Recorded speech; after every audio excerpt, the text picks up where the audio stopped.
Someone make it make sense. Probably a couple.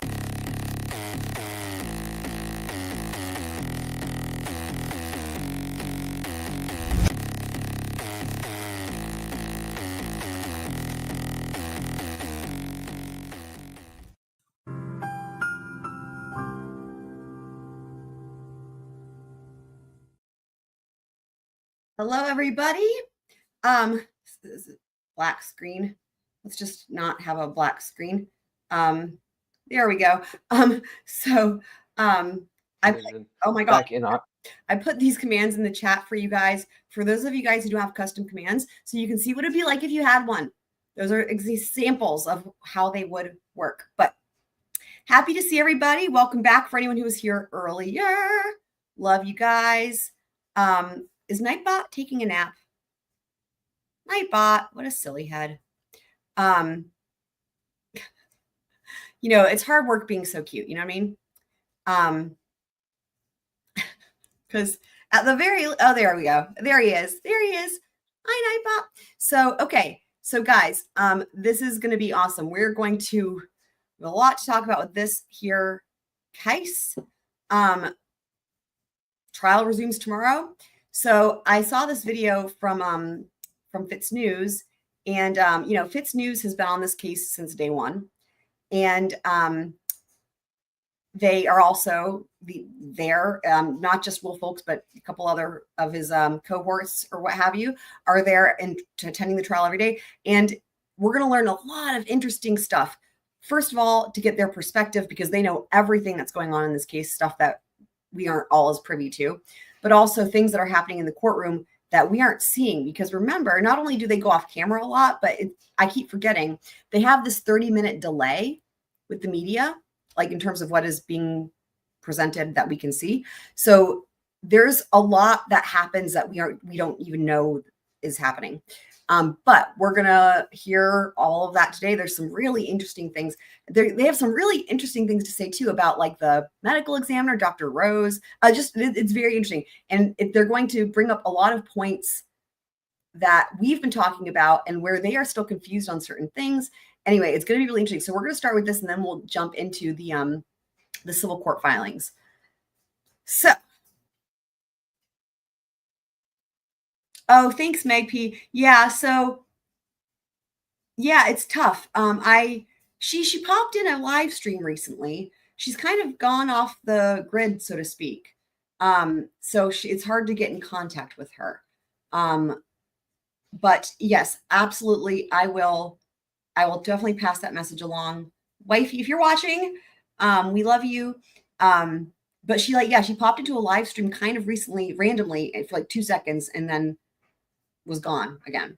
Her phone number has changed. I don't know. So, you know, hopefully she's doing well. Yeah, because y'all don't have, that's my point, is Franks and Meg haven't let me know what custom commands they want. So that, like, these could result in a custom command, right? Yeah, gotcha. Yeah, so who's not T-Pain? So I call her wifey. She's one of our STS friends. She was a mod for a while there, and she's very beloved. She and I are like, yeah, wifeys basically. I mean, super, super, super close. You know, and I will say that I think that I've heard from her more than anyone since she left being a mod for STS. You know, she did keep in touch for a while. But then I did stop hearing from her. And then again, she would kind of pop in randomly and then I wouldn't hear from her again. So I don't know, but she's amazing and, we love her. So she's a huge fan of T-Pain. So Meg, let me know what you want. Franks, you as well. Let me know what you want, for custom commands. If you want one, because they're fun. We love to celebrate the Scroll Crew. You know what I mean? So, all right. So let's jump right on in here. All right, so we're on. Shout out to, by the way, shout out to FitsNews for being, they've always got the inside scoop, everything South Carolina. You know, they're a huge resource. I just hate that they have the freaking paywall. because it's like, I maxed out on my number of articles years ago. But anyway, I do appreciate their insight, and they really do good journalism in the sense that like they get all the details, and they do all the investigating, and they provide really comprehensive, I feel like really comprehensive coverage with like the inside scoop. So yes. Location in Greenville, South Carolina, for a very special edition of the Week in Review. As you know, we have been covering the Rose Petal murder. This is a graphic, ritualistic slaying that took place up here in the upstate of South Carolina, the suburban subdivision, back in October of 2021. Now, this case, again, stoked fear across the upstate, as for several weeks, it wasn't immediately clear who was responsible for this crime. There were 2 arrests made, but to the surprise of those covering the case, neither of them were for murder. It was only 3 weeks later that there was an arrest made of a concert pianist. Sorry, I was going to say, Franks, I would love you forever. I already love you forever. But dude, the way that would help my life so much, because there's certain things that like certain documents I've been looking for even today that like literally only they have. That would be amazing. Yeah, Franks is a G, you guys. Franks is a G. And also going to be learning IgG starting this summer. Apparently had no connection whatsoever to the victim, a 41-year-old vet tech named Christina Parcell. Now, this story has so many twists, so many turns, so many different narratives, and I'm joined now, Dylan Nolan. By the way, we haven't seen many pictures of the victim because I guess most of them are nude. So I'm going to pause the victim, a 41-year-old vet tech. Had no connection whatsoever. There she is. There's the victim, Christina Parcell, the puppers. Named Christina Parcell. Now, this story has so many twists, so many turns, so many different narratives, and I'm joined now, Dylan Nolan, gotcha, Troy Stiles, Jen Wood. I mean, Franks, you can also put it in the Discord if you want, or message me on the Discord. You guys have been watching this trial for the past week, the murder trial of Zach Hughes up here in Greenville. The state's got a tough job here because, again, this is not a simple case. Okay. They've got a lot of different elements to prove. And Jen, I want to start with you because you've been covering kind of the key players of this case. Let me just ask you a bottom line question. Has the first week of the trial made this incredibly complex and confusing case any clearer, or do you have more questions than when it started? Well, I think you have to look at it from the jury's perspective. And for me, no, I think it's confusing. It's still confusing. I don't think it's any clearer. I think the jury's confused. Yeah, right. Makes sense. It's been probably the most interesting trial I've ever watched. You know, a lot of different moving parts and a lot of different things that juries are trying to comprehend in this case, but also the jury doesn't know everything. Troy Stiles, Blunt Force Media, I wanted to bring you in here. You guys have done a great job, by the way. Love your site, love your outlet. So this dude here, who's on the right-hand side, is not with FitsNews. He's from Blunt Force Media. I don't really know much about him, but he's participating with them in this whole thing. To his left is Dylan Nolan. He's been with FitsNews for a long time. I really like him a lot. I love his tie. Dylan's a smart dude, and he's very left brain, and I just really love it whenever he has Dylan on. I think Dylan changed up his hair, though. I didn't recognize him at first. So yeah. What all that you're doing. And also, talk to us a little bit about the aspect of this. The way that I lost my mind when I was like, wait, did he say Blunt Force Media? He did. This case that has not been introduced as evidence, that has not been presented to the jurors. Tell us about the child sex abuse material or child porn, whatever we want to call it, that is sort of lingering at the outskirts of this case that could potentially blow this trial up. Yeah, I mean, I think that the defense certainly has dropped it a couple of times. So they've definitely led the jurors into maybe speculation of the child pornography. I would say they've led them into a confusing maze that's in a dark hole. And materials, but certainly there's been a lot of whiplash, and there's been some boring times. The state really hasn't laid out a roadmap for jurors to follow, and certainly not. Quite frankly, I think they've kind of fallen asleep. Yeah. Now this surprised me because they're going to talk about what they see with the jury, right? So similar to kind of what we just watched a little bit ago with Karen. But this is so interesting. I was very surprised to hear, and we're going to hear some comments throughout about the jury, and I found them very surprising. Not in terms of the jury being confused, that makes sense, but things about the jurors, like for here, like kind of falling asleep, like find that surprising. I feel like this is like a super riveting trial. Yes, confusing, but like, I mean, the trial has been super riveting. So just a little background about this. We're talking about these allegations related to the child sex abuse material, the child porn. They fit into this murder because when police came to investigate the murder, not only did they see this incredibly ritualistic, bizarre, staged crime scene of a dead body stabbed multiple times with rose petals sprinkled around it, but they also found this child porn evidence. So who has that been linked to? Who's the person in this trial that has been directly linked to? Well, certainly Bradley Post, has been the key player in the child pornography, and Christina is, of course, the ex-fiance of Bradley Post, and that's really all that we know. There are other names, that come into play in this case, but those have been the key elements of the child pornography. Now, the jurors didn't hear anything about that, though. All they heard from Bradley Post is that he has the 9 charges. They have no idea what those are. Mm-hmm. And Bradley Post, he was the first witness on the stand. He did a great job. He came off very honest and authentic. I don't think they really understood why he was. Come again? Did you guys hear that? I was like, what? First witness on the stand. He did a great job. He came off very honest and authentic. I don't think he really. What? I'm sorry. What?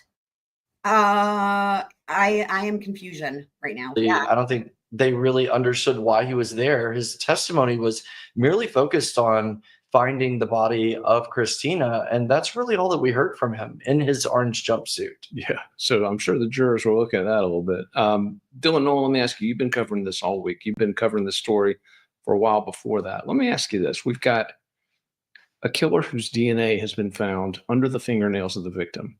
We've got a witness watching him put a mask, gloves, and a hoodie on a block away from the crime scene. We've got camera footage of him going into the house where Christina Parcell was murdered. How is this a hard case? It's a hard case, I think, because of some of the aforementioned confusing elements. I think the jurors, you have to look at it from their perspective. We know the charges that have been filed against Bradley Post, but they see the former fiance of the victim coming in an orange jumpsuit and know that he's been charged with 9 crimes. And you also have to remember, although the judge instructs these jurors at the beginning of the proceedings, if there's an objection, if I have to take you out of the courtroom, this is not something you should consider. These people aren't robots. They're human beings. So they're going to consider, okay, why is the state jumping up and objecting to us hearing about this when they can tell that they're on the edge of learning something? I think that would make anybody uncomfortable. The other thing, Christina. Grace, did you already watch this? Yeah, there's a lot of really interesting points that they make here about the defense. I'm wondering if you already watched this since they haven't really gotten into that yet. But yeah, there's some really interesting comments here that some of you guys are gonna be really surprised at some of the thoughts of it. I was surprised. I was like, wow. But there's a lot of interesting info here. So. His sister, Lutina Parcell, took the stand, and I could actually see during cross-examination when she was very combative with the defense, you could see multiple jurors' eyes rolling. So I think that there have been things that aren't adding up for them. And you said we saw him walk in, meaning we saw Zach Hughes walk in. We saw a figure walk in. Mm-hmm. You said we had the eyewitness. Well, today on cross-examination, we had the defense attorneys pretty effectively pull apart why did the investigators not identify this eyewitness until they sat down with the solicitor shortly before this trial to put it all together. It's certainly strange when they did all of this investigative work directly after the crime. They don't have this eyewitness until right before the trial.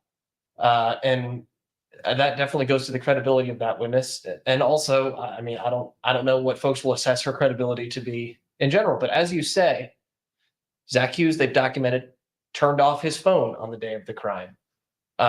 They've documented, I think, pretty well that this is not just a murder trial. This is also a trial for harassment. I think they brought in a lot of evidence which indicates that John Mello and Zach Hughes may have been working together to send these harassing letters in the mail. So I think that the state is a lot closer to proving that charge than they are to proving the murder charge. That being said, at the conclusion of today's testimony, the state rested. And this means that next week, the defense will either put up a case or they could conceivably rest themselves. We also had the judge instruct Zachary Hughes of his rights. He might take the stand. So it's all very. Yeah, it's really funny. I was actually going to ask you this, Frank, because I was like thinking to myself, if I recall, I was like, Franks came in and didn't in the middle and didn't know anything about the case. And so Franks has been hooked. Just like I think everybody else. That's awesome though. I mean, this case is bonkers. That's like an understatement. So yeah. Very up in the air as to what the defense will do, but the state is definitely not going into the defense's case here with a slam dunk, I think. Yeah. I mean, I've seen other murder trials where you get to the point where the state rests and you're like, I don't know what the defense could conceivably do to get a not guilty verdict for this defendant. And you didn't feel that way this time. I could completely understand at this point if the jurors were to find Zach Hughes guilty, but I could also completely understand how half of them might be really hung up on what the heck is going on? What the heck don't they want me to know? And I could also see a lot of these holes, which the defense, which by the way, they have been very laid back. They have not been objecting very much. They have clearly been waiting to make their case after the state. They did not give an opening statement at the beginning of the trial. I think that the defense might be about to put on a serious show here in the coming week. I'm really excited to see what they do. And the other thing I will say too is that, what was I going to say? I just lost it. I know what it was. That I was thinking about this earlier, and I was thinking how, like, usually with the trial, I have a good sense of what I think the jury will probably do, right? Of course, everybody's, we never know for sure, right? But like, usually it's like, what do you think? Of all the trials I've watched, there's tons.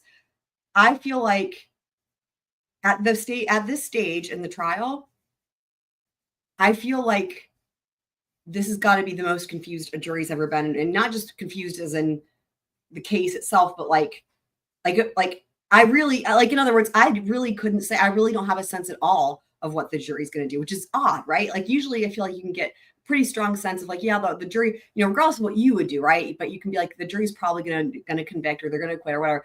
And on this one, I'm like, it's just a big question mark. I'm like, I have no fucking clue. Like,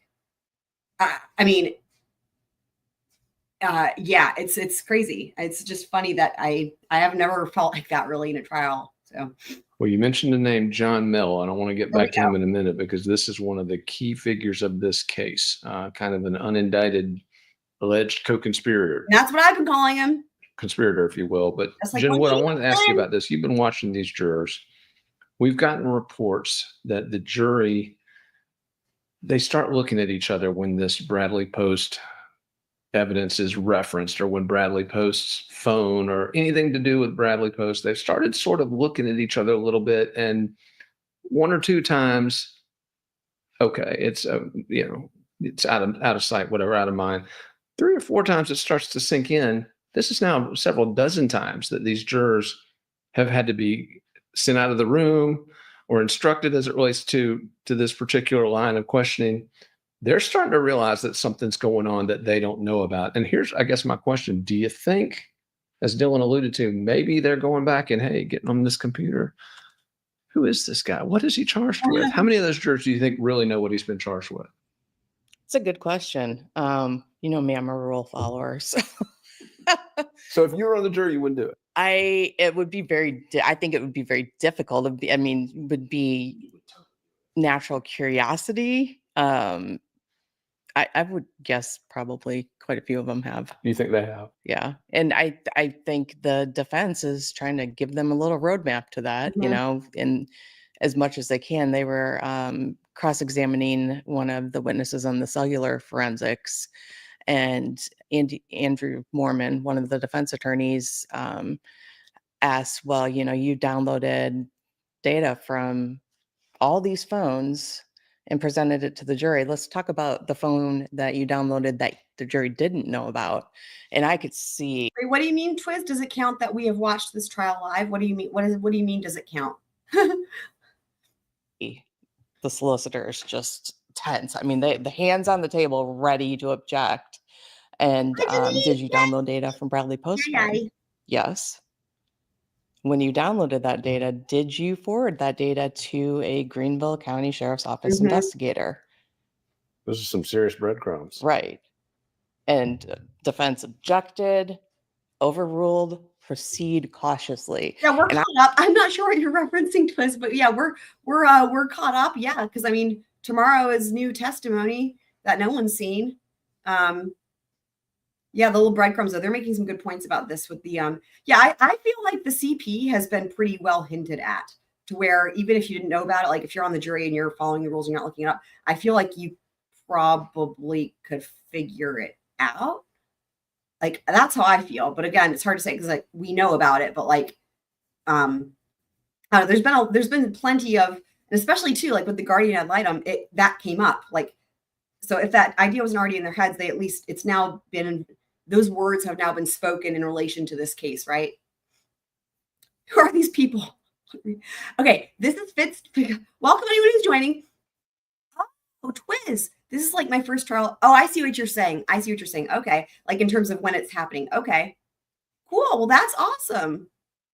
I'm so happy for that. The guardian ad litem. Remember when you were like, does this lady work for the state? And me and Heather were laughing. That's the guardian ad litem. So the guardian ad litem is an attorney whose job it is to facilitate when you're dealing with minors, like minor children, not like coal miners, like cough, cough, I got black lung pop, but minor children, they represent them. So they're very typical, like in child custody disputes, all that, right? Yes, that's what they do, because it's really, really important that somebody has the child's best interests when the parents are fighting over them and will use them like pawns, unfortunately. She doesn't work for the state. She doesn't work for the state. I know you kept asking that. She does not work for the state. She does not work for the state. I understand why you might think that, but they're like, you're so funny. They're not hired by the state. Kind of like, okay, I think of it this way, and Denise, feel free to weigh in. I think of it as like, you know how there's like public defenders and then there's court-appointed counsel. I think of them more as like court-appointed counsel, where they're not employees of the state, okay? They are private attorneys, but then they are on a list where they can be appointed to a case. So their salary is not paid by the government. They're not employees of the government. And they don't work for the state. They work for the child. That's who they work for. Right. Okay. Yep. There it is. Alternative. So when you say alternative public defender, that's what I was saying with court-appointed counsel, as in private attorneys who can opt to be on that list. So they do work when they are needed by the court, but also they do their own private work and get, so yeah. Okay. Awesome. Yeah. So who pays them? So the guardian's ad litem,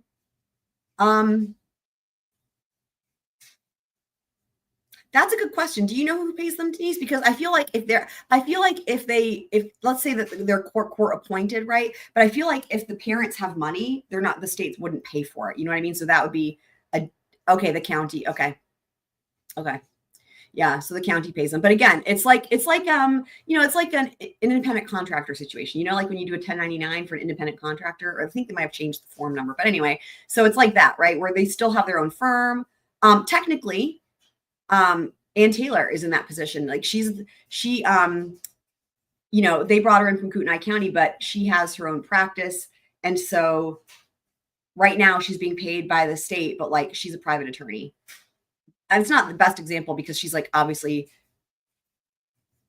she's really involved. Right. So, but just the sense that like, the guardian, that lady, the guardian ad litem, she can be taking her own private clients as well. And just when they need her, she's available.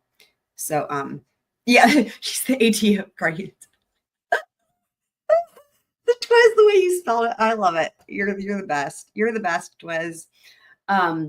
Okay, so who are we looking at? So this is FitsNews. So FitsNews, again, South Carolina, investigative journalism and not mainstream media, and they are, Will Folks is on the left. He's been on this forever. And, so like, for example, like anything South Carolina, it's like Murdoch, for example, they're a huge resource, but also for this case. So the way, they've been on this case since day one.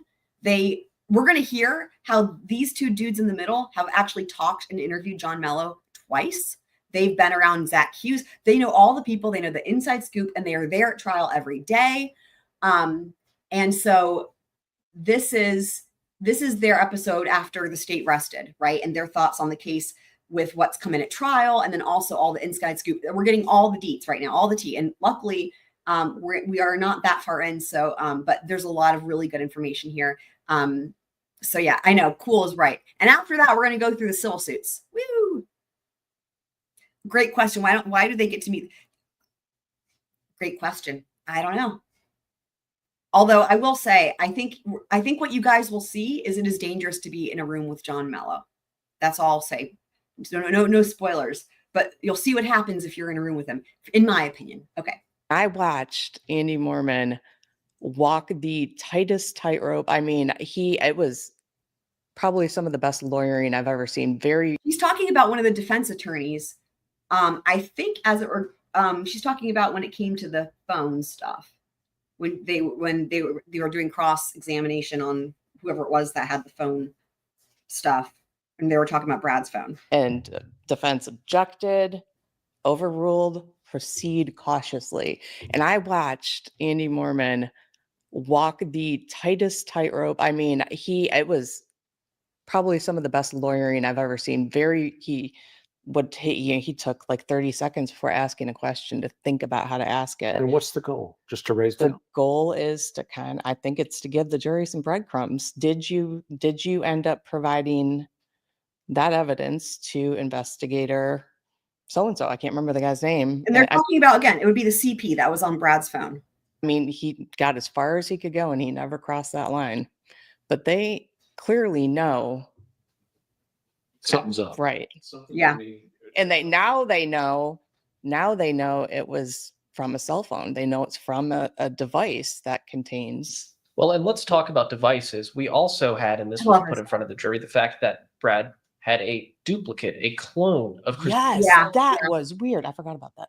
Okay, we all have Life 360 on, or Find My Friends on iPhone with our spouse, with our members of our family. But to have a duplicate of their device is certainly strange, and that's not something that was explained. And whatever, people can do whatever they want with their relationship. Right, and because remember how I even commented on that yesterday. I was like, oh my god, this whole time they've been talking about the clone phone, and we never knew what the fuck it was. And I was like, what? I was like, well, okay. And then finally we learned yesterday, and it was like, oh, so this whole time, like, why didn't this just come out early? The clone phone is he's cloned her phone, so he can constantly be up in her shit. And he has a copy of her phone. Like, that's insane. It's absolutely fucking insane. But there's a lot of unexplained loose ends that the state has not done a very good job of putting into a cogent narrative. You got the clone of the phone. You've got, why is Brad in here in an orange jumpsuit? There's a bag of cocaine on the scene that nobody has explained where the bag of cocaine came from. That's what I've been asking. I kept saying, where did the bag? I mean, about the analysis of the cocaine, how it was cut up with other substances. Okay, so what's the point? Right. If I'm a juror, I'm like, okay, is this a drug deal? Or I don't know. But when you're the state and you rest and you have this many loose ends which have been introduced as evidence because they had to be introduced as evidence, you can't have a bag of cocaine at your murder scene that you don't address. Right. I think this is something that the defense is going to spot on with that, right? They've not, and same with the Roses. We haven't heard anything about them even trying to track down, bank accounts, right? That was another thing I was waiting for. I was waiting for bank accounts, like of Zach Hughes, potentially, of like, or receipts, like buying roses, or like going to the rose shops and being like, hey, do you have like the roses and the cocaine at the crime scene are two of the just like the first things you learn about this case, and they're crucial because they're at the crime scene is staged, and it's like literally, it's like. They talk, oh, yeah, those are roses, petals everywhere. Yep, there's those wildflowers. And the other thing that pisses me off is they never even tried to identify what species of wildflower, and that's important. And then it's like, yep, there's this bag of cocaine. He's exactly right. And then they don't do anything with it. They're just like, it's there. It's like, what the fuck? To hop all over and say, look, you're prosecuting this Zach guy. He has no connection to any cocaine. There's cocaine at the scene. I think there's certainly a lot that they can play with next week. Mm-hmm. If they do. And again, we were walking out of the court and we heard one of so remember, this is at the end of the day on Friday. And so that's why they say next week. And they're talking about this tomorrow, right? But this is interesting what he says here that they hear. Lawyers say, if we present a defense, if, forget Zach Hughes taking the stand. They were saying, if we even present a defense. Okay. Which is just, that tells you how they feel about the state's case, if that's even on the table. Yeah, absolutely.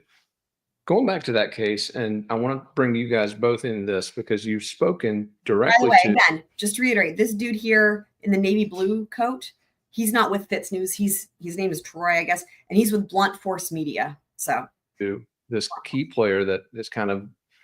Okay, so there's a picture of John Mello. Now that picture is old, and I wanted to show you guys another picture of John Mello, and I think this picture is also fairly old, but. Remember how I was talking about how he's even older than Bradley Post when we were talking about like the age gap between Christina and her poor choice in men, I would say. No offense, but you know. So here's another picture of him there. Let me zoom in. There he is. There's John Mello in the flesh, guys. There he is. Okay, so now we'll go back to just so you can have another image of him, because I think the one in the hat is the most flattering picture available of him. And, you know, so yeah, you'll see. I think he looks better. The hat, you know what it is? That with the hat, you can't see his hairline, so he doesn't look quite as decrepit. And I feel totally fine saying that about him, considering all the shit we've heard he's did do. I mean, it's ongoing, really, so continues to do. There we go. All right. I guess the shadow producer overseeing all of this. In fact, some people believe he's the producer of the murder. That's been hinted at on numerous occasions by those close to this investigation. Obviously, Mr. Mello, John Mello, and his attorney vehemently deny that. In fact, I spoke with his attorney the other day, and he said, look, if he was in any way involved in this, they would have had evidence in those phone messages, the WhatsApp messages. They would have arrested him by now. But let's talk about John Mello. All right. So I went back. So the WhatsApp messages. So remember, we went through all those yesterday, and you know, I guess the closest thing is like that message, the very last message is through the WhatsApp or whatever. It's like, how's the music research going? And like that could have been referencing the murder. But like, you know, while it's clear that they're talking about the harassing, right, and whatnot, there's not talk about murder verbatim like in those WhatsApp messages. And I think they bring this question up again, but about like, why is it not in the WhatsApp messages? And so I went back to the WhatsApp message because I remembered them talking about burner phones. I went back to the WhatsApp messages. I wanted to see when was it that they were talking about the burner phones, where in relation to October. Well, it was at the very beginning of their WhatsApp correspondence. So he goes to Italy, John Mello goes to Italy, okay? And they start using WhatsApp. And it's like, early on, it was March of 2021 is when John Mello is texting him or messaging him through WhatsApp and is telling him to go buy 2 burner phones. And then there's follow up with that. Go to the dollar store. And then it's like, I'll pay for it, blah, cheap burner phones. So like, in other words, I don't think you can rule out that they were having correspondence about the murder because the burner phones. And again, the state didn't do anything with that. It's like, hello, if this is what we've got here, what's on the burner phones? And we know that they also were talking on the phone as well. And then Zach also had that visit to him in Italy. But I think that the first thing that you see in the timeline of how they could be communicating about something that is just too criminal to even do on WhatsApp, right? Is, you know, the burner phones, right? So anyway. This is a guy who was correct. And I'm saying that because they don't ever mention that. They seem to have forgotten about the burner phones because they don't ever say, they don't bring the burner phones up. So his young daughter, the daughter of the victim, Christina Parcell, was being abused. She was being abused. And in fact, his lawyer said, look, he was having to take her and drop her off on the order of a court to be abused. So we've had a lot of talk about this because it's been very unclear. And I think it's still unclear. We're going to hear them be confused about it as well. Because the lawsuits we're going to go over tonight are with minor children, right? And there's been little things that make it seem like maybe the daughter is being abused. I also said it doesn't make sense logically for that not to be the case, right? Because if you're bold enough to go and try to do things with the other children that aren't in the family, right? Then I don't see how you're not also doing that with your own. And then the other thing that I said was when Tina, the sister, was testifying and the defense was asking her on cross a lot of questions about the arrangement of the house and where does she sleep. And I said on the live stream, I said, I wonder if they're trying to hint at the fact that the daughter didn't have her own room and maybe was sleeping sometimes with Bradley Post, like in the same bed with him, right? So there's been these little, again, common sense is like they must have been abusing her, right? But then there was also that happened with the sister. But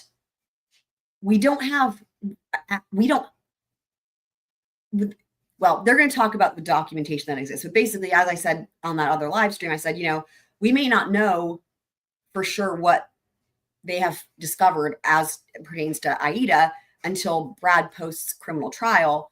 And unless Aida were to file, have someone file a lawsuit on her behalf the way that these other minor children did. But I think that would have happened already. So in other words, we still don't know for sure one way or the other as far as abuse or CP materials or whatever as it pertains to Aida.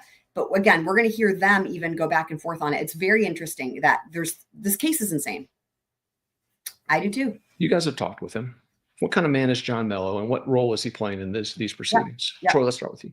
I don't know if I could do that. I don't know if I could send my child somewhere where I knew that they were being abused, first of all. So when it comes to the harassment, which has been laid out pretty clearly to the jury, of course, the jury hasn't heard from John Mello. He's talked about very often. In fact, some parts of this trial, I've wondered who's on trial here, Zachary Hughes or John Mello. Literally what I've said a bunch of times. And also it should be John Mello on trial anyway. Then. But he's not in the room. And as far as John's told us, he hasn't been subpoenaed. So it's odd, right? As far as, what kind of guy is John Mello? He's a likable guy. This is where I was like, you shut up. This shocked me. And then I had a realization. So here's what he has to say. He also, he gets into conversation. He's got this whole script in his mind. So when you take him off of that script, and this is before we met with John together, I was like, when we talk to him, you have to just kind of interrupt him and kind of reset where he is, or he'll just keep going down that path. So, he'd be talking about whatever he's talking about, and I would stop him and just interrupt him really and say, hey, what was that music research about? And he would be completely, not in his script anymore. And that's a reference, obviously, to one of the WhatsApp messages that was sent the day of the murder, which prosecutors are implying is code for, hey, did you successfully murder, my ex-girlfriend? Yeah, that was the. Let me tell you. Yeah. But it's not really coming off as a home run. And I mean, the harassment is clear, right? He harasses. We've heard from the guardian ad litem, who spoke of, John Mello accused her of manufacturing child porn in her practice, and there's just all these things that he does. And everybody that has spoken of John Mello has at some point kind of been harassed by him. But he's a man of, so how is he a likable guy then, right? How is he a likable guy? Persistence. He really wants to be heard. And in this case, he's not being heard, and he's friends with Zachary Hughes. He really is, he says, a man's man. That's what he says a lot of times. He's a man's man, and Zach's a man's man. And they enjoy a lot of the finer things in life, like cigars and wine and music. And, John's a very interesting guy. I showed you a video of him playing a nose flute. So are you guys seeing what I'm seeing here with what happened? Remember, this dude who's talking has now been in a room with John Mello twice. Heard of a nose flute. So I really enjoyed, my time with him, but I really enjoyed my time with him. He's a likable guy.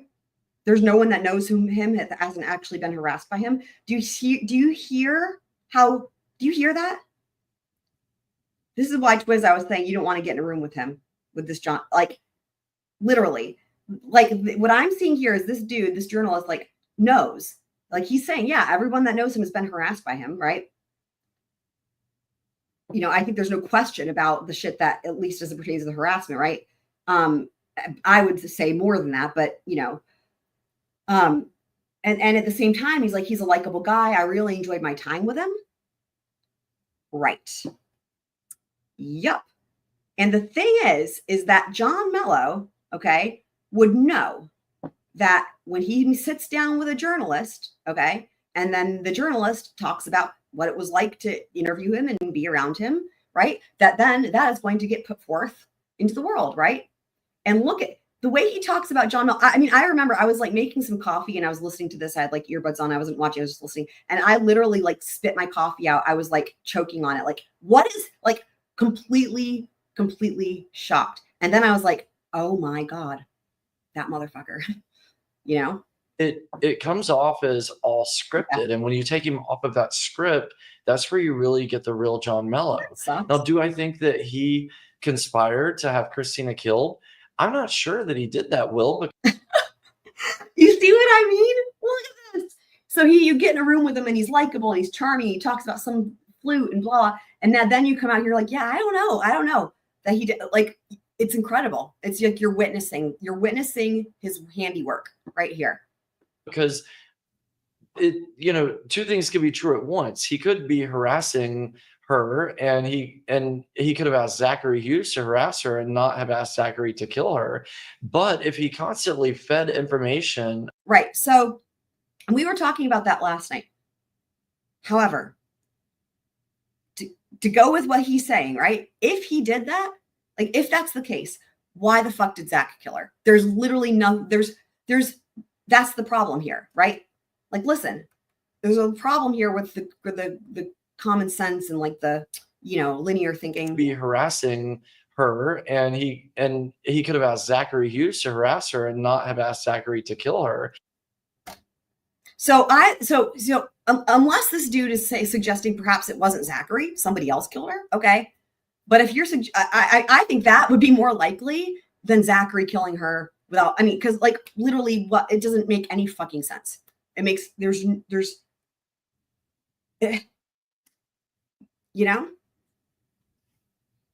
But if he constantly fed information about this daughter, and then you have to go back to the bond hearing for Zachary Hughes and think about what people are saying about him. Zachary Hughes has a ton of support in the courtroom. There's a lot of, key players in Greenville that are prominent people that are highly respectable. So for those people to show up every day and to consistently do so, as long as this trial is taken to even get onto the docket. I was very happy to hear that he has a lot of support, because I think it's warranted here. And again, like this is a dude who like it makes no sense, right? Anyway, it's obvious somebody who's full of talent and all the rest. So I was happy to hear that. And be heard. There must be something great about Zachary Hughes, and that's what people say about him. He's a great guy. So are people going to think that, that he's guilty of being a monster, or are people going to think he was trying to save a child here? We'll just have to wait and see.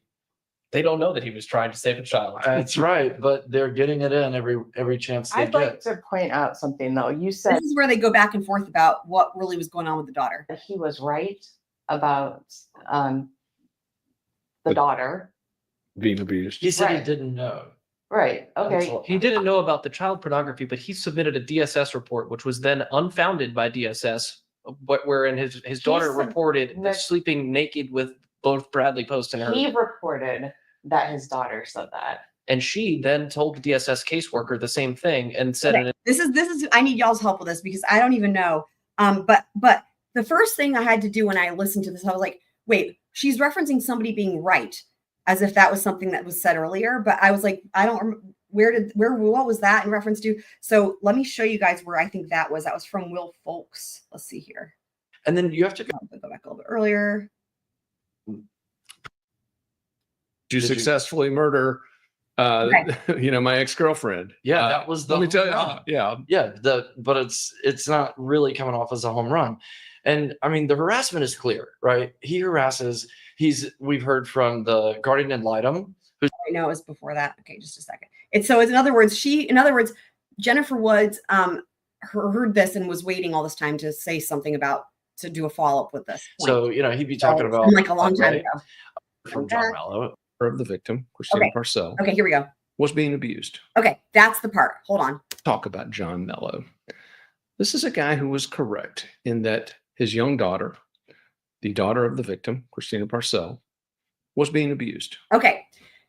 So he uses the word correct. She uses the word right. So in other words, this is saying it's confirmed the daughter was being abused. So there's going to be two different issues here. Was the daughter really being abused, or then also when did John Mello have knowledge of it? Okay. So that's the statement right there, that John Mello was correct about his daughter being abused. Okay. So now let's go back to where we were with Jen Wood.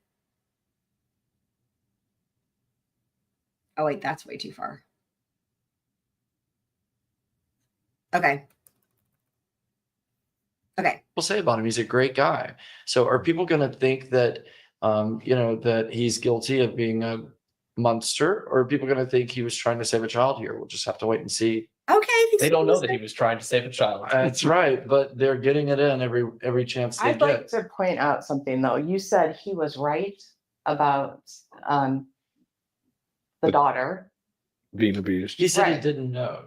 Right. Okay. He didn't know about the child pornography, but he submitted a DSS report, which was then unfounded by DSS, wherein his daughter reported that- sleeping naked with both Bradley Post and her. He reported that his daughter said that. Mhm. And she then told the DSS caseworker the same thing and said in an interview, I don't know why this happened. Okay. So I see, this is where they have the inside scoop. I don't know where you find this information. I would love to have this information. I would love to have the DSS report. I would love to see what the interview is. But what they're discussing is the knowledge part, right? Like, in other words, when did John Mello know? It sounds like they're not debating whether or not the daughter was abused. It's just, when did John Mello learn that? So what happened is Troy first says he didn't know about it until after the murder. Okay. And then Dylan mentions this DSS report. And then Jen says that in the DSS report, Mello, she says the daughter says these certain things happened, right? But that, like, okay, so in the DSS report, right, it's Mello telling them what the daughter said, right? So she's like, you have to take it with a grain of salt because it was said by Mello. But then Dylan says, well, no, because they actually interviewed the daughter and there's a statement of her saying, I don't know why this is happening, like as in the abuse. So, and honestly, Dylan is really, really, really sharp and on top of things. So I think, and then he even says, he's like, you can even go look it up. It's so funny. So I think that the takeaway there is that John Mello did know the daughter was being abused. And why does that matter? Well, because that could give motivation for him. I mean, there's already so many reasons, right? We know there's the child custody and all that, right? But additionally, if he thinks his daughter is being abused in that household, right, could be a motive for him to want to have someone commit a murder on his behalf, for one thing. But also, if he knows and he simply tells, and we've talked about this before, if he knows and then he simply tells Zach, it can be that thing of like suggesting like vigilante justice is appropriate, right? Like, I'm in Italy, I can't do it. She needs to get what's coming to her, whatever, right? So there's myriad ways that could have played into what happened here, right? So that's why it matters. Like, if John Mello didn't actually know that the daughter was being abused until after the murder, then it's like, well, you still have all the other things, right? Like the vitriol and the custody and all that. But you just miss that additional element. However, I do think that in terms of motivating someone else to commit the murder, I think that it's helpful confirming the knowledge prior, because again, it'd be really easy to motivate someone to do that. Well, sometimes, right? I mean, the vigilante justice, right? And the thing is that the thing to me that makes it seem like that's the case is because, remember, with the guardian ad litem, same thing. Like, the fact that he's like making these allegations about her manufacturing CP, it's like, how do they all have these same things in common? Like, clearly this is an MO. Like, obviously it wasn't true with the guardian ad litem, but it looks like it is true here. And we're going to get into that with the civil suits as well. Okay. That's in the report. Well, John says that he didn't know about the actual child pornography until after the murder. But he did have indications that the child just things weren't normal about the sleeping arrangements, other things that just made him feel uncomfortable as a parent. But let's be honest, he's also pulled a lot of stuff out of his ass on this case. He's made a lot of allegations that had. Yeah. As I said last week, I can see why, the true thing that he said gets lost in the other things that he says. Right. Well, that leads me to ask you, Dylan. I agree, Twist. And that's the other thing. Like I said, nerdy classical musicians are not savvy enough to figure out how to go buy illicit drugs. I mean, honestly, like I would be shocked. I think that he would have to have help on that. Like if it was Zach, like again, like Mello behind it, you know? Me too. And I've looked for pictures of him online. If you guys do a Google search for John Mello, you're going to get a bunch of random people, and then you're going to get the same 2 pictures we've already seen of the actual John Mello. And the other thing I was going to say too is that, like, you know how there was some confusion about whether or not he was actually in the country or out of the country at the time of the murder, John Mello, I mean, because that the dude who had the red coat, he was like, yeah, I don't remember if he was in the country or not. And there had been some question about that. And we were talking about that last night. I went back and through the testimony, and one of the law enforcement officers, they asked him, and he says that we had to confirm that he was out of the country, and we confirmed he was out of the country. So again, I wouldn't put it past John Mello to have some sort of way to fabricate that, to be honest with you. But they said they were able to confirm it, and hopefully they did a really thorough job and understood what they were dealing with and didn't just take something at face value, honestly. So for sitting with him just this week, what is your take on John Mello? You know, one of the interesting questions I had for John Mello is, do you think you're going to be indicted at the end of this? And he's emphatic that he won't be. And I don't think he'll be indicted for conspiracy to commit murder, because we've now seen the state's whole case.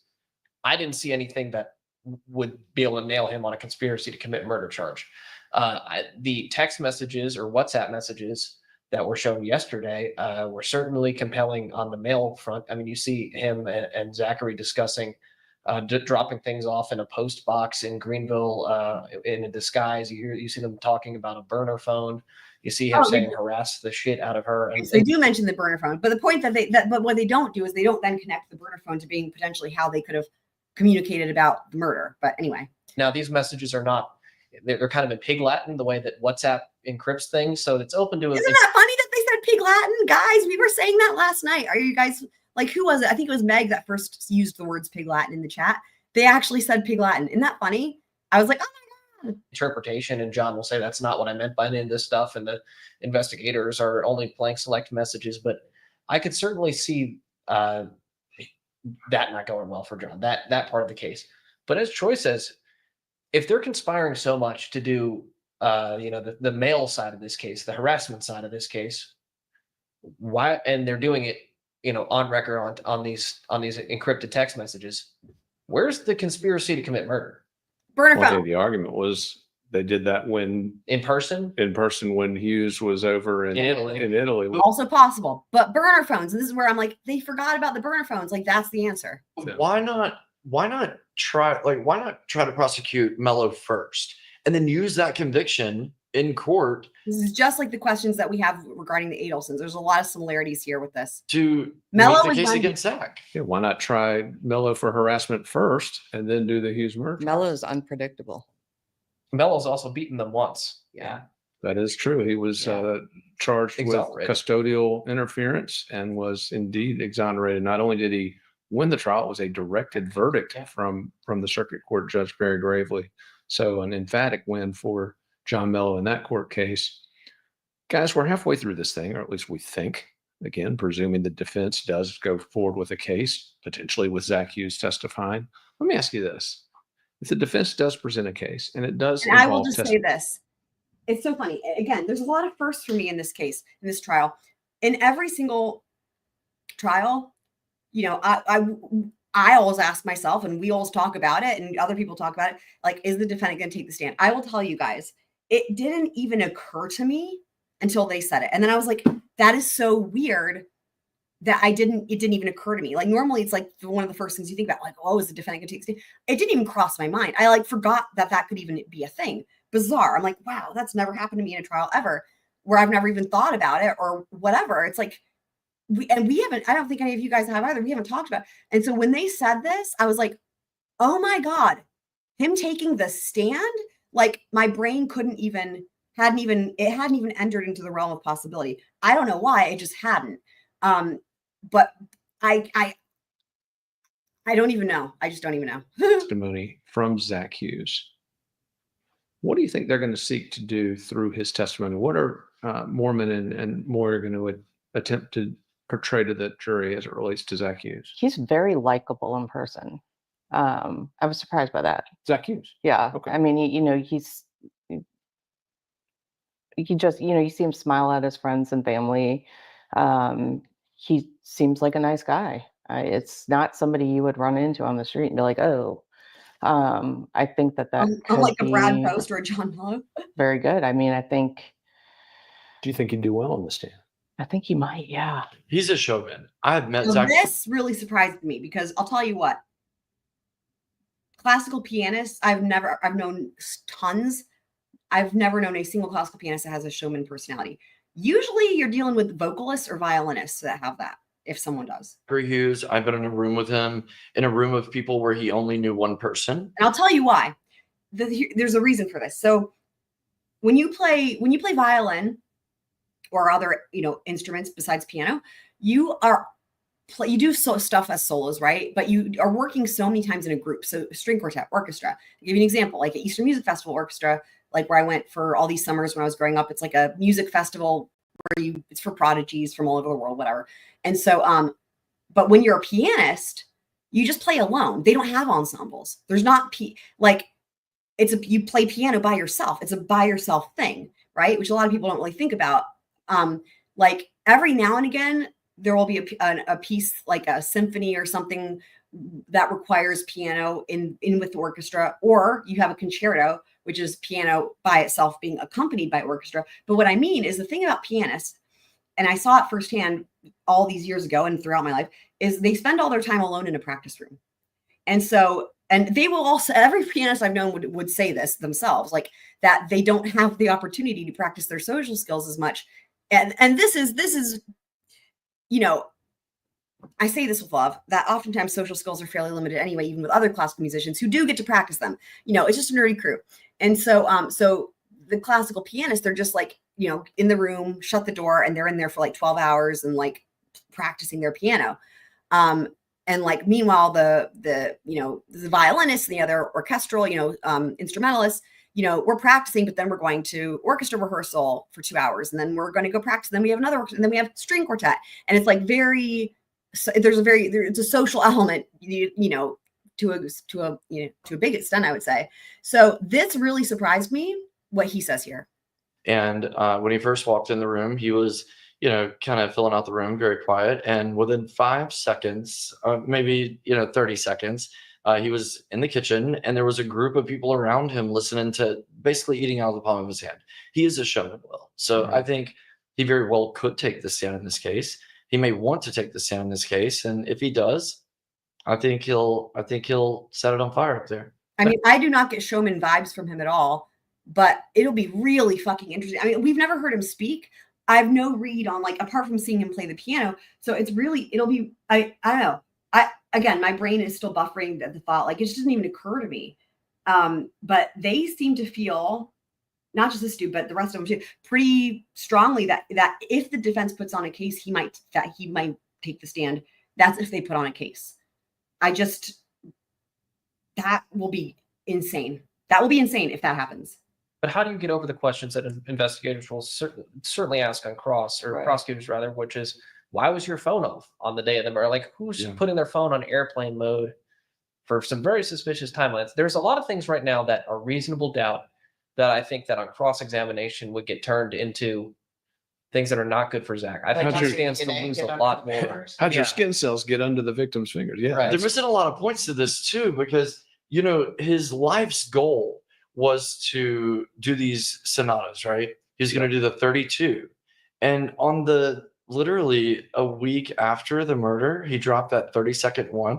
And I can't remember what the post was, but it was like, I think he said the last word, the final word. Yeah. That was his post. So it's like life accomplishment. It seems like the climax. I wonder if this is like Instagram. His goal in life to do these 32 sonatas. And then the climax was possibly, allegedly, this murder. I want to throw this out to you guys too, because that doesn't make any sense to me at all, because it looks like, if anything, you said a week after he put another video up. I don't know. Everything that I read said he finished doing this goal like 2 weeks before the murders. But I don't know. It's like, it looks like this guy maybe followed him on Instagram or something. I don't know. We are headed toward whatever happens with this case, whatever verdict is reached. This is going to be one hell of an appeal. Not only as it relates to the inadmissibility of up to this point anyway. We don't know whether or not someone says a magic word that ushers all this child porn evidence in. But up to this point, no admission of child porn. That's going to be a huge basis for an appeal. But let's also think about what the defense laid out at the end of the state's case today. At the end of the state. This is one of those things that we missed, guys. This is what I was like, oh my God. Because remember, they cut the camera feed and there's a 30-minute delay. So we missed, as it turns out, not just a motion for a directed verdict, which, you know, those always happen. We always get to see them. But prior to that, there was a motion for a mistrial. That's what happened. I'm like, what the fuck, man? All the good stuff. And we didn't get to see it, but we're going to hear what they said about it from being in the courtroom. Its case, they moved for a mistrial. Incredible. And the argument there was that this chain of custody, that the DNA evidence, which again is really what's hanging him right now, that was not properly established by the state. And in fact, they referred to the testimony of one of the forensic analysts from the DNA lab who prepped these samples, referring to going to the law enforcement center and saying they gave me these pieces of evidence. Don't they have? I mean, I know, right? FOIA'd for all the spicy tea, and we fucking missed it, man. Well, I mean, we didn't miss it. We weren't allowed to see it. You know, chain of custody. I've seen it. Don't they have a sheet of paper that says this person took it, handed it over to this person, they sign it? Absolutely. In fact, how do they identify every piece of evidence that gets put into exhibit through the signature? So, I mean, this is one thing they have to get right. And they know that from the very beginning of an investigation. So if they got that wrong, that's a problem. Mm-hmm. Obviously, the motion was denied. And then immediately after that was a motion for a directed verdict. And obviously, if you're familiar with murder trials, this happens at the end of the state's case. Not just murder trials, every trial. Yeah. And this is why it's remarkable that that's how John Mello won his case, because usually it's pro forma, but it doesn't go well for the defendant. Yeah. And in this case, it didn't go well for the defendant, but of course we would have all bet, our lives that it wasn't going to. So what he's talking about is for John Mello, he's again referring to the kidnapping charges. Remember, he was exonerated or whatever. So we didn't know the nature of that, but now we know. It was a directed verdict, and he was successful with that. Interesting. But all these items coming up on appeal, this case isn't going to be over anytime soon, is it? I've lost track of the tally marks. The defense, they've just got a chalkboard up there, and it is 1, 2, 3, 4, 5. 1, 2, 3, 4. I mean, they are getting them in. Yeah. Well, there's a lot of, there's this case in particular, which there's a lot of grounds for appeal. But then there's also what's going to happen with Bradley Post, who's being prosecuted by the South Carolina Attorney General's office. Again, I tried to find any of that documentation. If you want to look, Denise, that would be awesome. I think maybe it's just not available because of what it contains. But like, again, like what's in South Carolina, like all the criminal complaints and civil, like they're really open and transparent, similarly to Florida, as you guys will see here shortly when we get to the civil complaints. Like, so it's not like Massachusetts where it's like pulling teeth to try to find one page of one of the new can't read filings. And I searched and searched and searched, and I couldn't find anything regarding his criminal case. Everything that was coming up was related to the civil stuff. But the reason I'm curious, the reason I want to see it, right, is because these are all these CP charges, and the allegations, what he's being charged with. What did they say? He has 8 counts or whatever. This would provide a lot of answers as to Christina's involvement and also what happened with the daughter. Some of that stuff will be in the criminal complaint, or a lot of it anyway, or against Brad Post, but may not be included wouldn't be included in the civil complaints that we're going to take a look at, because those are from other people. So in other words, it would give us a lot of details that we don't have that provide insight into all of this, right? Because it's all related. So anyway, I couldn't find it though. And then is there any future legal action taken against John Mello, which I think at this point is still a fair question to ask. Please. So Dylan, you and I were in the courtroom today, and we'll share this with you guys as well. The DNA evidence was dropped today. It was the last. It was going to be the whole final word, as Zach Hughes would say. It was the last act. I mean, it doesn't make any. I mean, I know that dude said that. This is the dude who said John Mello is a likable guy and whatever. I mean, that would only make sense if Zach Hughes had his own reasons to like kill this lady he'd never met. You know what I mean? It just doesn't make any sense. And also, why would ruining your life when you've just, I don't know, it doesn't, that that I listened to that a bunch of times. Like, am I missing something? No, I'm not missing it. That does not make any sense to me. And also, I don't think he understands how classical music works. I don't think he understands how classical music works. And, you know, I'm not trying to be mean. I'm just saying that that theory doesn't make sense for so many reasons, including if you just look at it from like a classical music perspective. And it sounds like something, you know what it is? It reminds me of like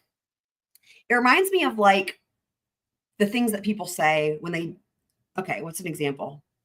Like the incel stuff with BK, or like like stuff that is like, oh,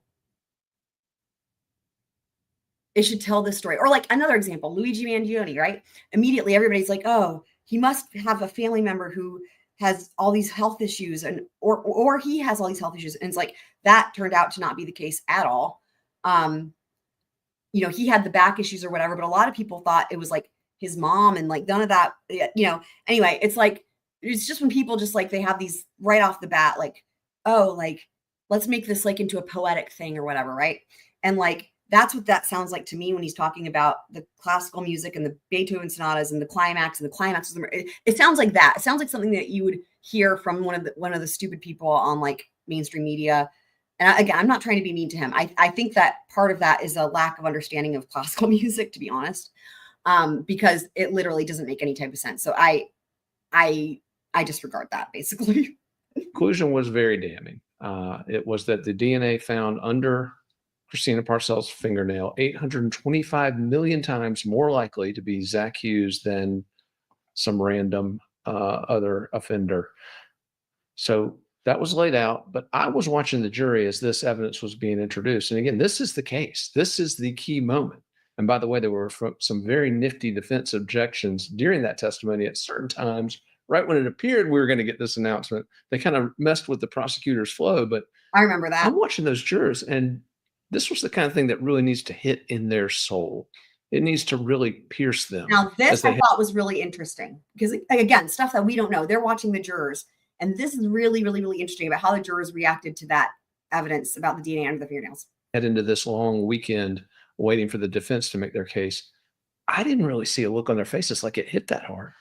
So I was thinking when you mentioned that earlier, I was thinking, yeah, I've watched the jury a lot during this trial, and other than a few key moments, they have not been overly reactive. Even when they were shown, you know, graphic photos of the crime scene, they're being very stoic. I mean, there have been some moments when you're kind of like, what's going to happen with the objections and, you know, the defense trying to get in that CSAM material. But in general, they have been fairly unreactive, and ending the case on DNA. I mean, science is not over, like, it's an interesting choice. I think it's the strongest part of their case, but who gets excited about like we also have to remember that, you know, after the defense presents their case, the state will have another crack, and I will bet you that they will bring up lead investigator or somebody else in that capacity to tie it all together. This is where it gets really, really, really interesting. So I don't know what you mean by caught up, but I'm glad you're caught up. This is where it gets really, really, really interesting. Talking about the strategy here when it comes to a rebuttal case. So this is really, really interesting. And also, if you guys remember from last night, I was commenting on, remember how many times we were talking about the cell phone evidence? And I was like, here's what they're trying to do, right? Here's what they're trying to show. They're trying to show when he was moving faster than other times. And like with when the phone is off and then all this stuff, right? Like the activity data, you know, and I'm like, here's what they're trying to do. But the prosecution did not do a good job of putting this together, right? And again, I referenced, for example, in Murdoch, the master timeline you guys have all seen. And then again, finally, he was like, oh, we're going to have a timeline. And I was like, yay. And then I was like, that's it. You've got to be kidding me. And I was like, really? So because they're going to mention that as well. And it's so funny because I was talking about this last night and probably the night before as well, where I'm like, like they're just like, they just didn't put the effort in or something, right? You know, like the same strategies were kind of there. And remember, there was even a time where they were going through Celebrate report. And I think that they were both the prosecutor and the person on the stand were both confused as to what numbers meant what. And it was like sloppy kind of.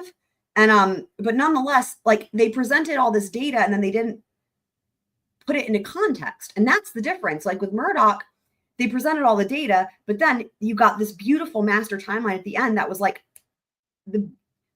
you guys, I could cry. I love that timeline so much. I've never seen anything like that in any trial ever, not even close. And I'm like, every trial should have this. Why does not every trial have this? And Denise, if you haven't seen that master timeline, please tell me and I will pull it up. It will probably move you to tears. It's exquisite.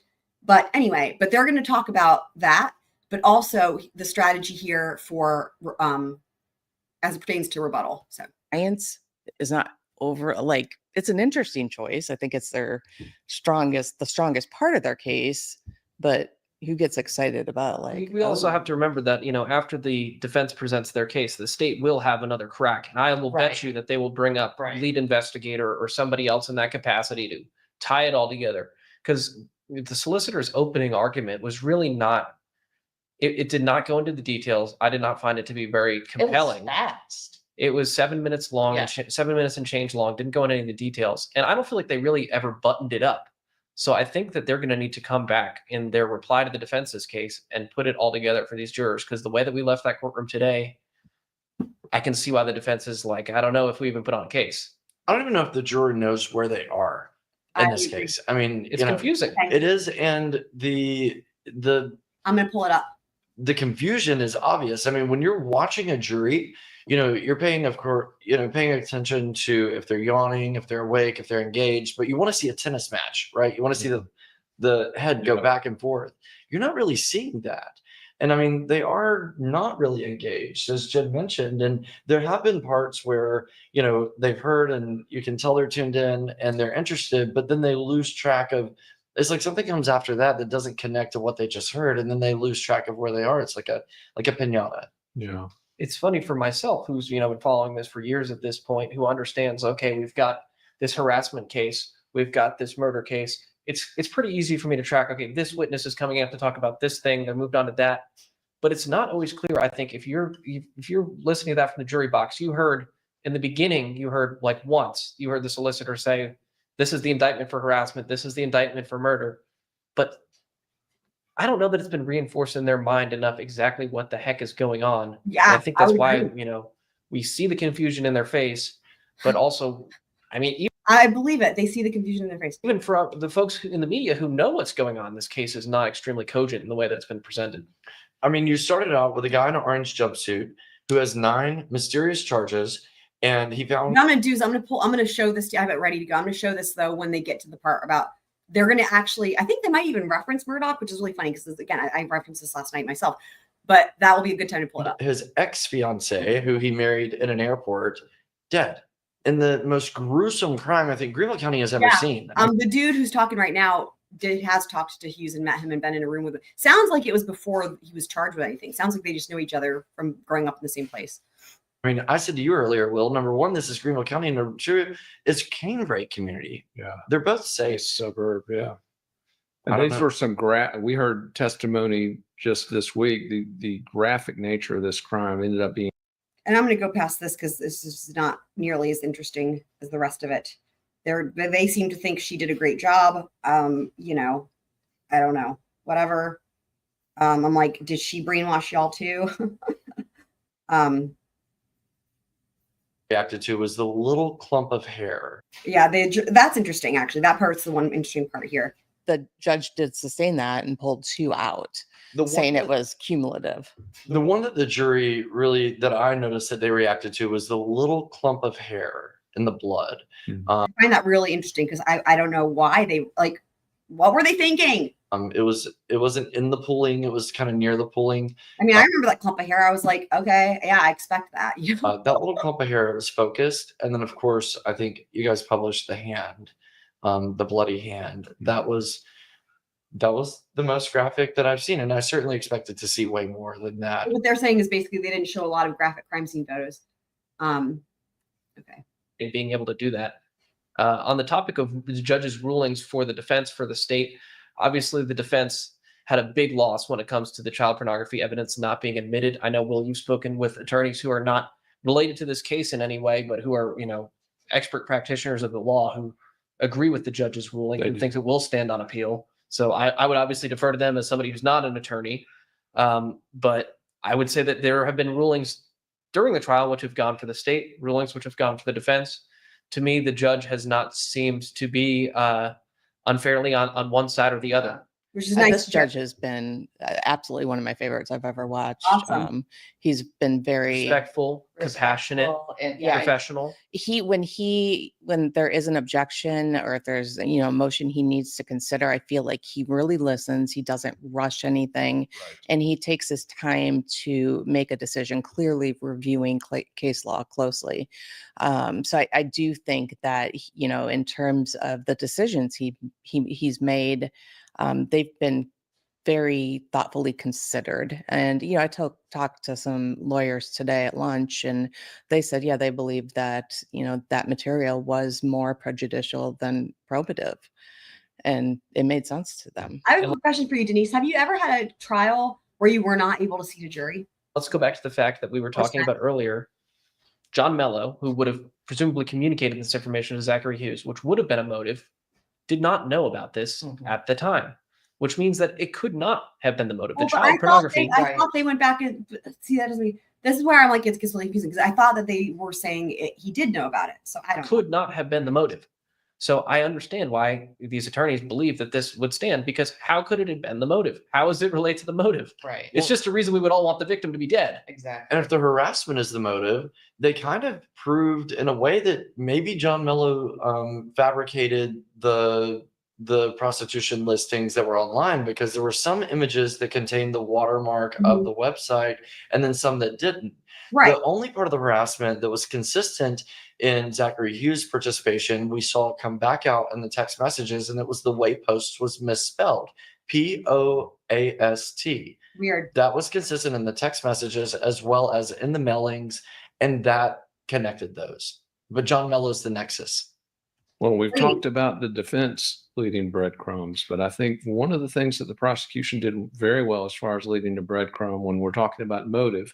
Okay, yeah. So I was just going to mention, because it's very unusual. I feel like I haven't heard that happen very often. That's why I asked. But this trial was supposed to start in January. I think this is important when we're thinking about the jury, right? Because they're talking about the jury. And we don't know what's going to happen tomorrow. If the defense just doesn't put on a case, tomorrow will be closing arguments and there could be a jury verdict, right? So we don't know what we're in for tomorrow. But this case was supposed to start in January, this trial, and they could not seat a jury. So that gives you some insight as to what it's like in Greenville, South Carolina, as to the publicity. Because I remember they tried and they couldn't seat a jury, and they're like, we're going to come back in a month and try again. And that's what they did. And they sat a jury. So, and as far as the letters, what they've got is they had some WhatsApp message, something about him going to Knoxville, Tennessee, talking about mailing. They don't have direct evidence, right? They have circumstantial evidence that he mailed it. But it's not that strong. I mean, it's really not. I mean, but even what they have, of course, it's at the behest of John Mello. I mean, that's clear. He's being instructed to do it. So, of course, he still can get charged for the harassing. But I would say the clearest proof that he sent the letters is the fact that he was told to do it by John Mello, and he did what John Mello said. So, yeah. Which, again, they don't have to prove. Right. But referencing that 6-month time frame from when a parent last sees the child, and Walton Wilkins, as he was closing out the testimony, says, now, what would the date have been for that 6-month window? And it was exactly at the moment of the murder. So that. And Will, just for folks who aren't familiar, can you back that up a little bit as to what that 6-month window is that you just referenced?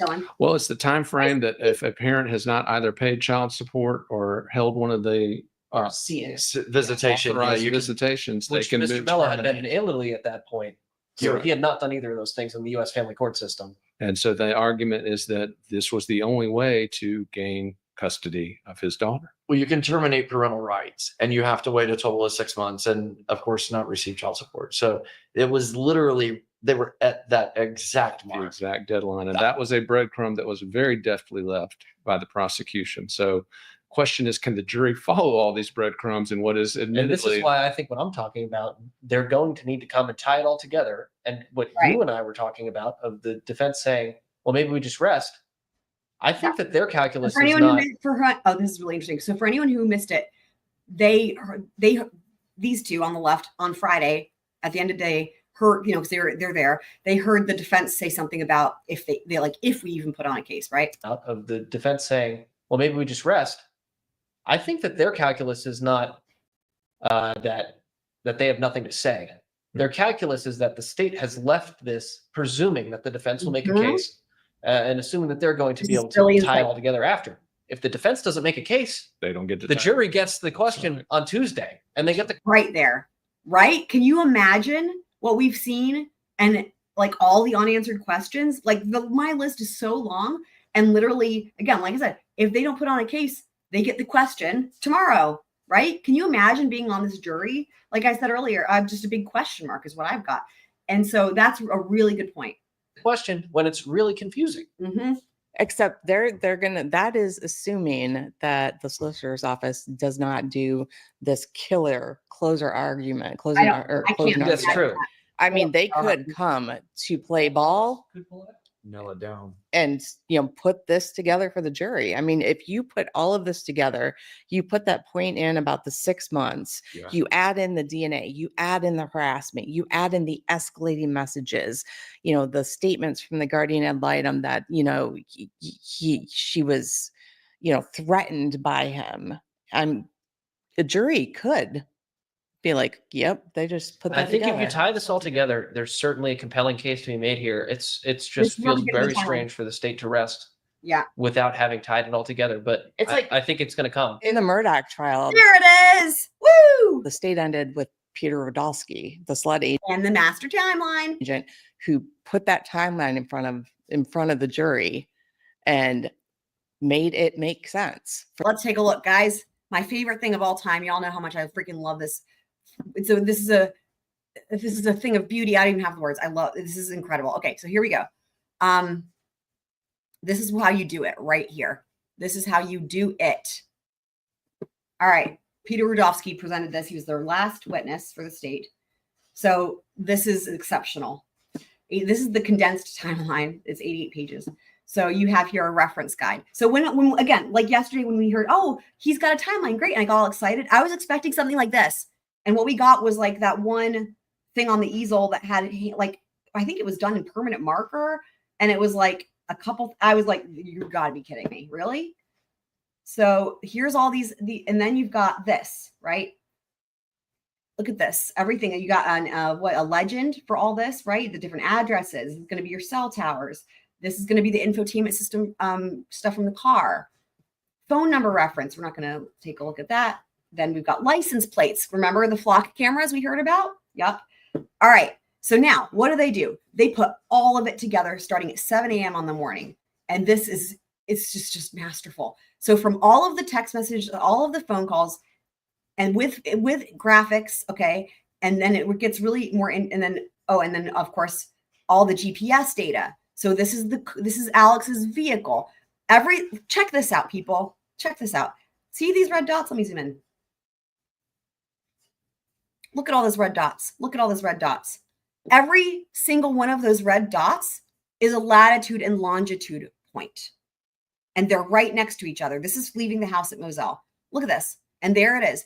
This is what I'm talking about when you track like person, phone, vehicle, movement, right? Tracking literally. Look at all these dots. That's how you do it, okay? And look at, they've got what everybody's doing in the family. Somebody's calling this person, blah, blah, blah. We got Alex is now getting to work. It shows not just the GPS, but here's the telemetry. I mean, on and on and on. But let's get closer to the actual homicides. So now, on the way, we've got everybody's different phones. So, and they're color coded with where everybody is. So there's Alex. He's black up there, right? Here's your cell towers. Here's all the times that their phone calls were made. Now red is Paul. Okay. And there's a picture that somebody sent to somebody else with the hot tub. There's Paul again. I mean, all of it, right? But where it gets especially interesting is a little bit further down where we get to the activity data and the shit with the phone and how they proved time of death using cell activity only. And when I say time of death, I mean down to the second. So now we have Paul's iPhone location data. Now they live out in the middle of fucking nowhere, right? But they can still do it. And they're using iPhone location data, not cell towers. Again, Paul's movement, whereas they can figure out exactly. And the thing that's so cool is when you look at this, let me zoom in. Again, this is Paul. Look at this. Look at how often it's updating his location. 814, 819, 823, 824, 829, 835. Each with a latitude and longitude point.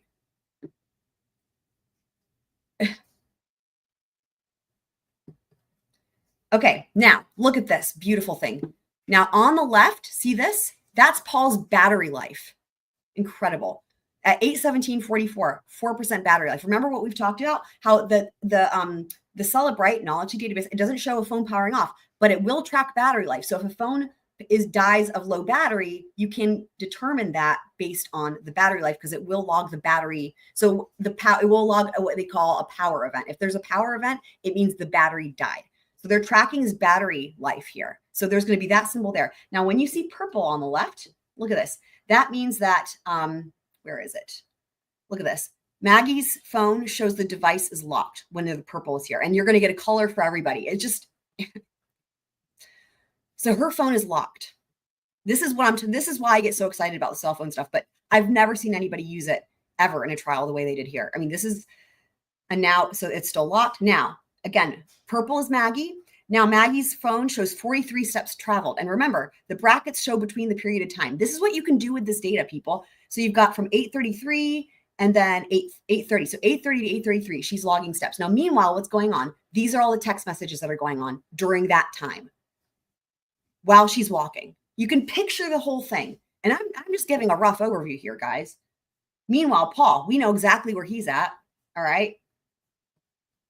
Now we've got green. Green is for Paul. Again, there's his battery life. So green, his phone shows 283 steps traveled. There's Maggie. They're moving together. They're going to the kennels. You guys all know the Snapchat video. There's Cash the dog from the Snapchat video, right?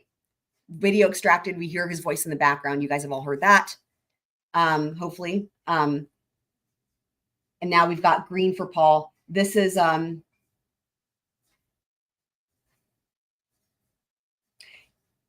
8:49:01 is when Paul was shot.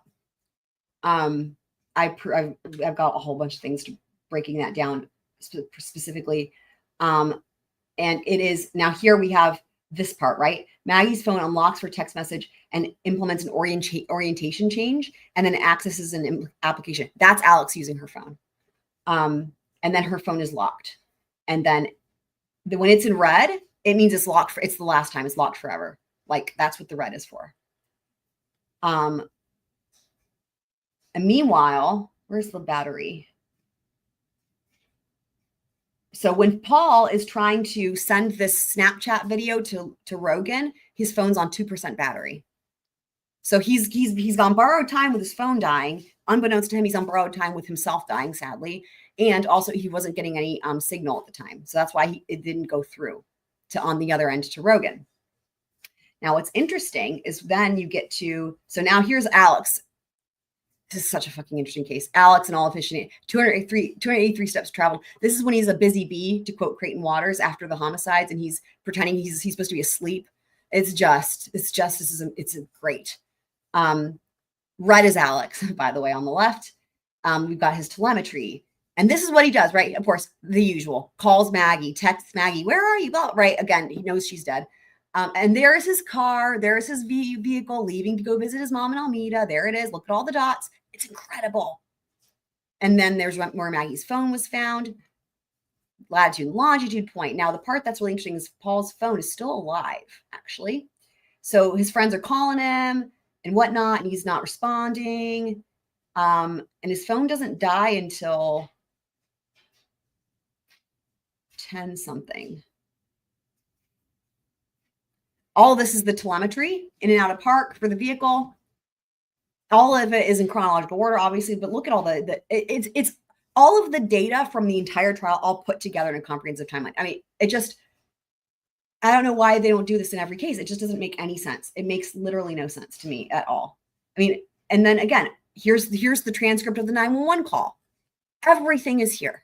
Everything. This is why I always reference this as the example and you guys hear me talk about it all the time, but hopefully you're seeing why with this, because this is what is possible. 911 call ends, and then here we go. Paul's phone is still alive.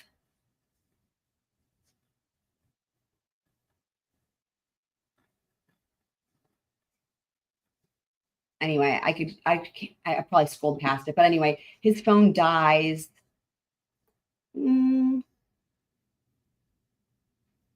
At some point, like the battery lasts, that last 1% lasts a lot longer because he's not using it because he's dead. So anyway, so that's the masterpiece masterpiece timeline that I always talk about. I mean, it goes through the whole thing. And the most interesting part is probably with Alex. And especially with Alex and Paul right before the murders. And, you know, and you can see the whole thing, how he lured them there. And it's just, and there you have, you know, the drive, what you call it, the drive testing, right, for the cell towers. Because remember, when he called 911, his phone pinged at a tower that was really far away, right? Because that red dot, like that's Moselle, that's the house. And there's a tower right there, but his phone pinged the tower all the way in Varnville, like 35 minutes away. So anyway, and then of course, that's why they got Matthew Wild involved. And then we heard from him as well with the Rose Petal Murder Trial. So there's that. So now we'll go back. Where's this document at? I don't think I can put it in the Discord because it might be too large. But if you want to have one for yourself, I don't blame you. This is incredible stuff right here. I'll see if it won't be too large, but I think I've tried before. And I think it's too large. So I don't know where I got it. I just found I found it, and then I saved it, and I made sure I saved it on every device and every type of format imaginable so that I never have to go without it. So I'm trying to think. I have it on iCloud, so I could maybe send it to you through the phone with iCloud Twiz if you want it and do it that way. That might work, because with iCloud, there's probably not going to be, it wouldn't have the limitation like it has on Discord, because Discord, it's like, what, 5 mega, whatever the things. Yeah, right? It is incredible. It really is incredible.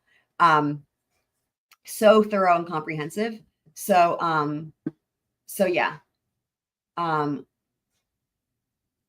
Yeah, I guess I would just have to do it through just not through Discord, but I mean, emailing, I feel like it would be way too big. I think through iCloud, like, you know, Apple, like, what is it? You know, like texting or like airdropping maybe.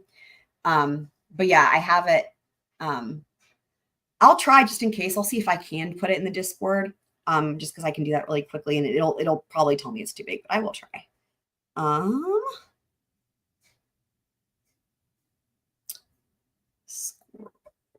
Where's my scroll docs? There it is. Okay, let me just try it and see if it'll let me.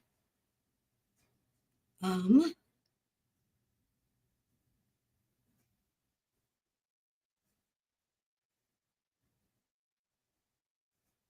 actually, while I'm doing that, I can pull this back up while I'm looking for that too. So you guys don't need to wait for me while I try to do technology. So, all right. For the jury. To say it's your tagline, Jen. Make it make sense. Yeah. They need their make it make sense with. That's the other funny thing. Hey now, that's Jen's. No, that's my tagline. Because they haven't had it yet. They may not need it. They could do that in closing. They could do it in closing. Or they could do it in their rebuttal. The roadmap is what's missing. Yes. Folks, just an incredible case up here. Obviously, if you haven't followed it, Rose Petal Murder on FitsNews.com, and check out Blunt Force Media. Troy Stiles and his outfit have done amazing work on a ton of different cases. If you don't follow them, please check their channels out and their socials. Just amazing work. But guys, this is a crazy case. We have a very conflicted victim. We've got a bizarrely unconnected suspect. We've got this mystery shadow producer in the shadows. It's one of those cases that, again, has not up to this point been able to nail down. We're going to see if prosecutors will be able to do it. Or we'll be able to see if the defense will be able to poke holes in what the prosecution's already done, but we'll be able to see if the jurors were able to make sense of the case that was put before them by 13th Circuit Solicitor Walt Wilkins and his prosecution team. Guys, I can't thank you enough for helping break this down. It's just such a crazy case, and you guys have done an amazing job of helping us kind of get our bearings on it. Jen Wood, Troy Styles. Thank y'all so much. And Dylan, you're going to stick around. We got a lot of politics to talk, man. We do. It's been a bombshell week. So we'll be back with our political segment, but thanks again, guys. Thank you. And that's where this ends because we don't. Okay, so let me see if I can try to send this through Discord.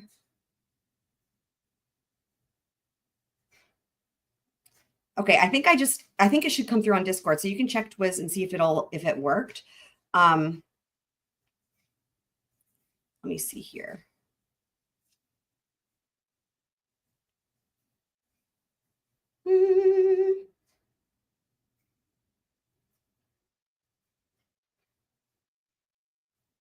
Yeah, let me know.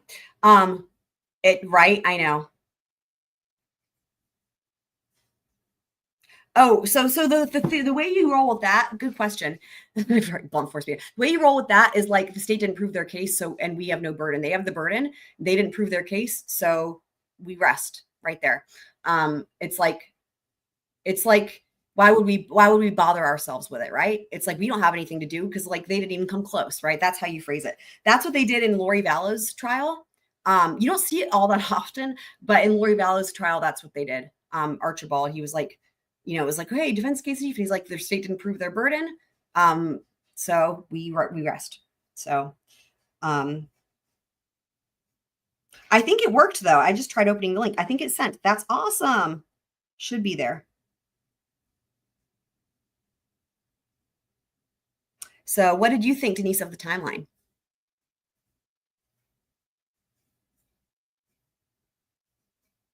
Right? I mean, and the thing is, I was thinking about it. I was thinking about this. And I was like thinking, could it have been Bradley Post, right?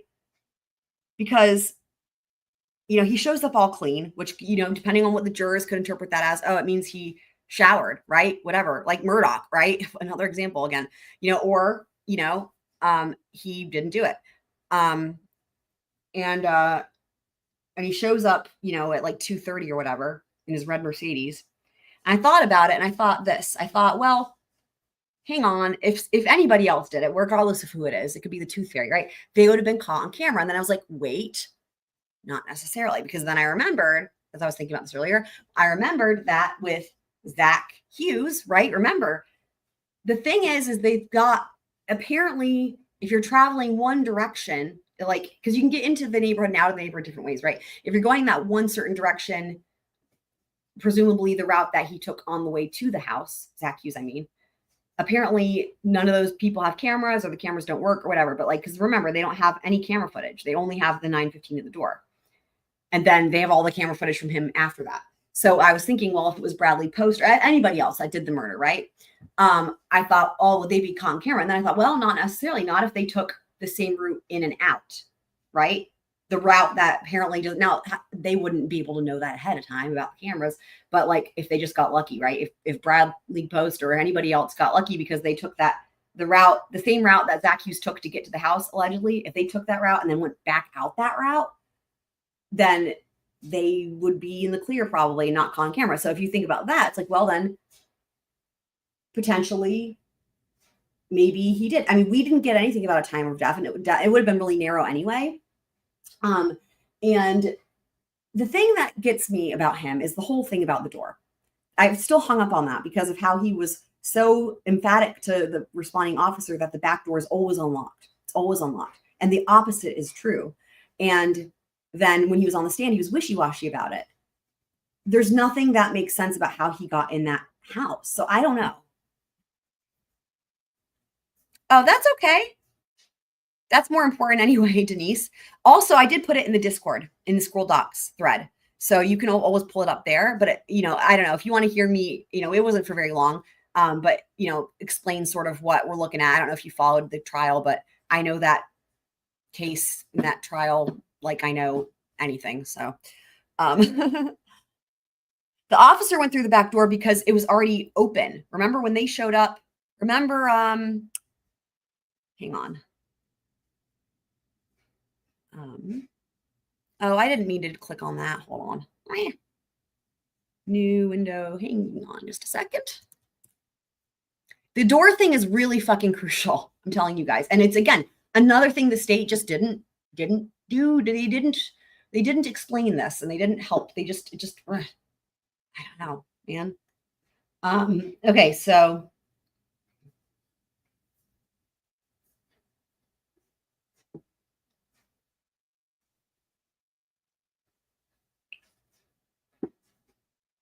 I'll skip past the funny intro.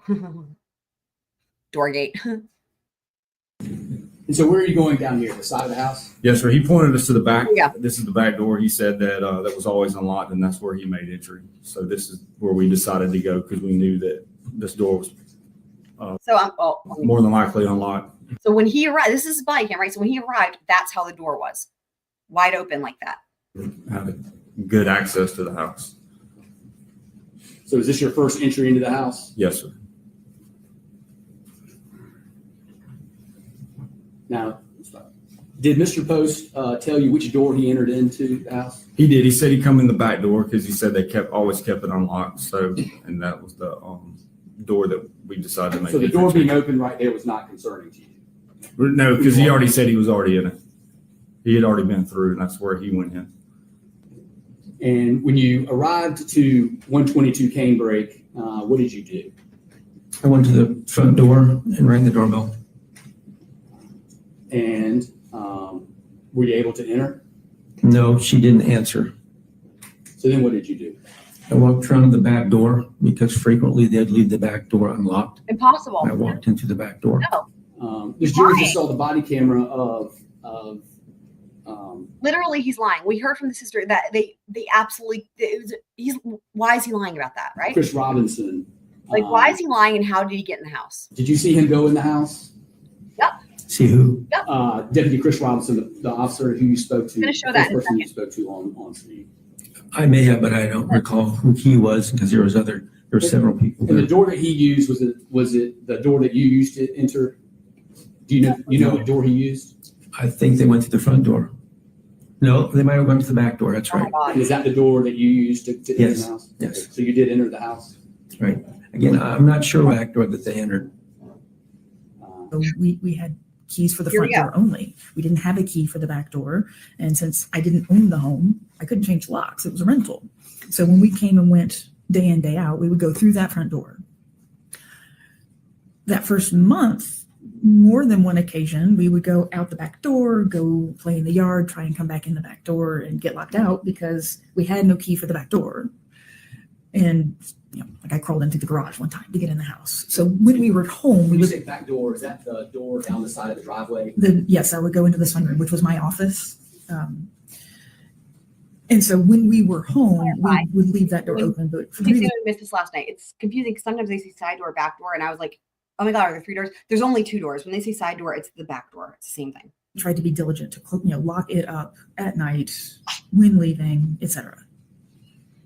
So you would lock both doors when y'all were You know, going to. He didn't say anything like that at all. His 911 call was weird as fuck. And I know, Denise, you were there for that because I remember that's when you were like, he did it. And he didn't even say he suspected foul play when he found her dead with blood all over the fucking place. He didn't. I mean, it was just weird. I don't know what was going through his head, but something's missing there, right? Thank you. Because I've been talking about this and it is crazy. But there's twofold here. We still don't know how the suspect, right, as seen in the surveillance cameras, we still don't know how that person got in through the front door. We still don't know. The situation that would have been at this house is the front door would have been locked and the back door would have been locked. We don't know how anyone got in the front door or the back door. But again, it's just even odder when you keep the whole thing about how Bradley Post is saying it's always unlocked. I just want, like, that is just the opposite. So yeah, that's why it's really something's up here. yes, and it's just part of that nighttime routine. You go, you check the doors, you turn off the lights, slide the deadbolt on the front door because it had a little slidey lock, and then go on down the hallway.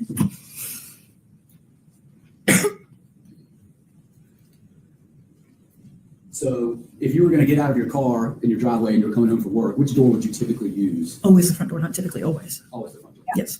So it would be normal for if Christina Parcell arrived home from a job interview, which door would you imagine she would enter into? She could only enter the front door. only. So, pause it right there. Yeah, I agree. I think that their best, again, I think it's smart, Twiz, because of the whole thing of like maybe that there was an escort thing happening and the door that she let him in, the door was open. That could also explain the DNA under the fingernails, right? Because like some kinky sex or something. I don't know. That's why he brought the flowers, right? He brought roses to try to seduce her or whatever. I don't know where the cocaine comes in because that doesn't make sense unless you involve like, I don't know, John Mallow or something. Because like, yeah, classical pianist not gonna be able to obtain that. But yeah, like he left and she was alive. I agree with that.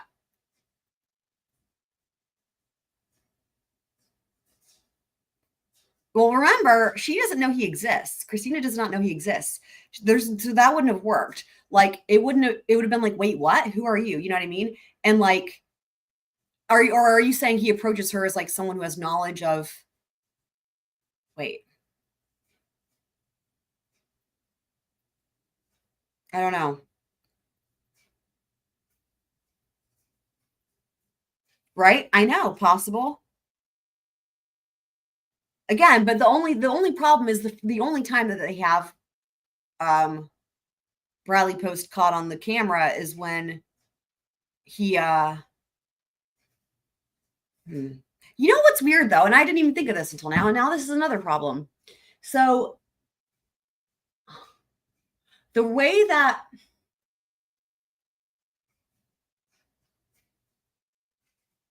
no, wait. I'll have to double check. So they have Bradley Post's car caught on camera at like whatever, it's like 2:30 or whatever, right? And that's the only time they have it of that day, right? Is when he's arriving there to check on her, whatever. What I was thinking is this. What I was thinking is I can't remember which camera that is. No, that's the same camera that caught. Okay, that's the same camera that caught the victim at 9:07 a.m. My thought is this, basically. If that camera that caught both of those vehicles and it has like really high def footage, if that camera is on the route that supposedly the suspect was supposed to take on a bicycle to get to the house, and they're saying there was no camera footage, blah, but if it caught the victim's car at 9:07, right? We know it was on and functioning and working that morning, and we know that it was motion activated, and we know that it's working and catching cars, right? And then again, it caught Brad Post. So there's a lot to work through here, right? Like, I just wish we knew more information. It's like, how would someone go undetected, right? And like, what are the circumstances here? You know what I mean? Right? I know.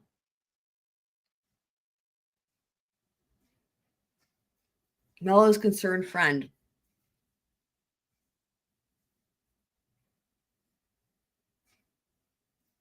And you're saying you're saying he's there when she dies or what?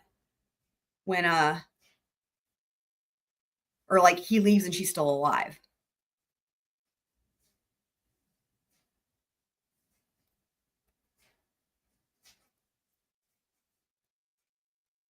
The thing is this though, she would never let someone in who pretended to be Mellow's friend because remember, they fucking hated each other's guts, dude.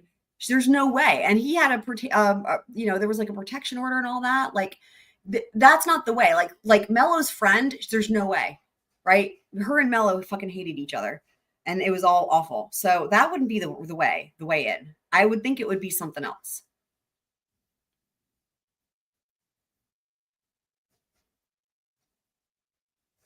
Yeah.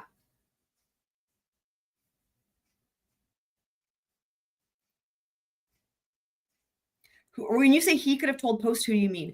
Because Zach Hughes and Post, to our knowledge, never knew each other. And Brad said, again, I don't know how much weight you want to give that him and Mellow never really communicated either and that they hated each other. So now, is that real? We don't know. Like, is it possible that Mellow and Post were secretly also gay lovers? Oh my God, my brain. They're also secretly gay lovers, but they all deleted all their phone shit, remember? Because Mellow shows up to the US with no phone. And then Bradley's shit goes whatever missing and whatever things are deleted. You know, I don't know. I mean, maybe they're also gay lovers. Maybe they were also conspiring, and maybe they had their own little secret thing and they didn't even tell Zach. And maybe they're like, haha, we're going to just coordinate this, and then we're going to make sure he gets caught, right? We're going to set him up as a fall guy. I mean, honestly, anything's possible, but I agree that something's not right here. It's,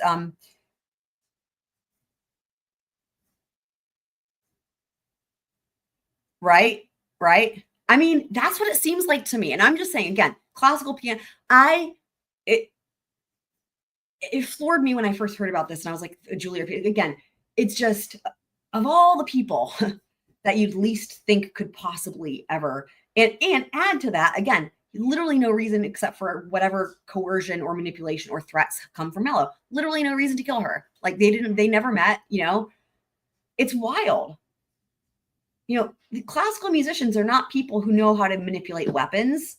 Our weapons are our fingers, but used for playing music. You know what I mean? It's just, now somebody who deals with CP, at least they have some sort of exposure to the dark underbelly of the world, if you will, right? If you're dealing with CP the way that Brad Post was, then maybe you have access to the dark web. Maybe you have been around some shady characters. You know what I mean? Like, I think that goes without saying. You maybe are a little bit more exposed to those things. I mean, a lot of classical musicians, they're pretty, I don't want to say naive, but in a way they're naive. Like, they're just not in that realm. But Brad Post, I don't think there's any way around it for him, right? And probably even Christina, which reminds me, we're going to learn more about that when we get to the civil suits. However, we're going to have to come back because I got to go teach some lessons. I got to go teach some lessons, and then let me think. I'll try to come back for a little bit. So tomorrow, though, we have the trial, and I'm going to cover it live. I'm trying to figure out how I'm going to do it because, they have those big breaks. So what I might do is start it like, I don't know. I'll also have to see what happens. What I might do is just start it a little bit late so that way we can zoom past the breaks. You know what I mean? I know, right? Twiz is so funny.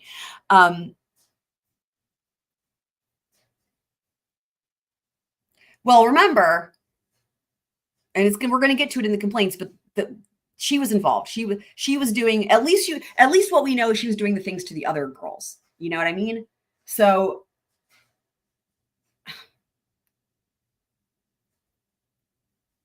and that's why, like I said, that's why the details in Brad Post's criminal complaint or PCA or whatever there is, like, that's why that really matters, because that's going to get into the very specific details of what was on his phone and who was doing what. That's what's so, and I can't find that fucking anywhere. I've tried, but we at least will learn a lot when we pull up these civil lawsuits from the other young minor children.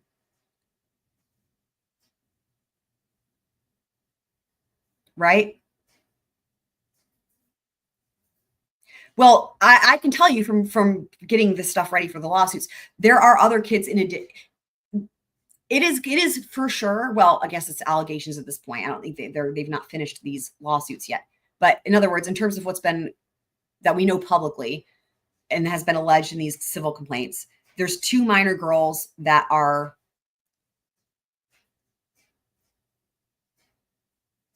friends of, well, I guess it's also possible that Jane Doe could be the actual daughter. I guess that's possible. I guess that's actually fucking possible. Because there's a Jane Doe and then there's a Jane Doe's friend.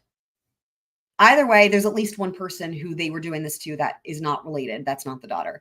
And it's either the daughter and a friend or 2 friends and the daughter. It's just,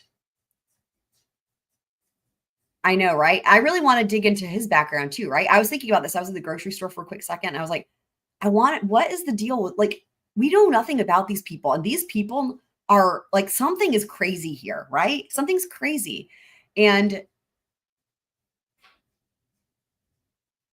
the whole phone thing was tricky, right? Because of the whole CP, that when they were talking about the phone, it was like they just couldn't go into it. I don't know why we didn't get his location data. I mean, it was just sort of like, as far as to just, the relevancy here would be to clear him. And they're like, yeah, we cleared him, right? The jury doesn't get to see how.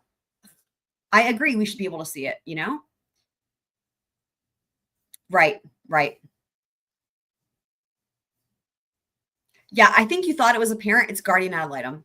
The names that are listed are not the parents. it's the guardian. It's nasty. Now you know what those are, and now it'll make more sense to you. I made that connection when I was doing timestamps, and I saw you said the mom Allison. And I was like, no. Allison's one of the guardians ad litem. We call them gals for short, so GAL, gal. It's again, now you know what they are. They're representing, and again, this isn't a great example because this is they're bringing a civil suit, so that's not going to be paid for by the court. Yeah, so that would be selling it. So I get dark web. And again, think about this with the drugs. And it's like, this is not Zach Hughes' world. It's just his, he's got roped in with Mello, right? I love you, man, and all that. But like, it's just really interesting.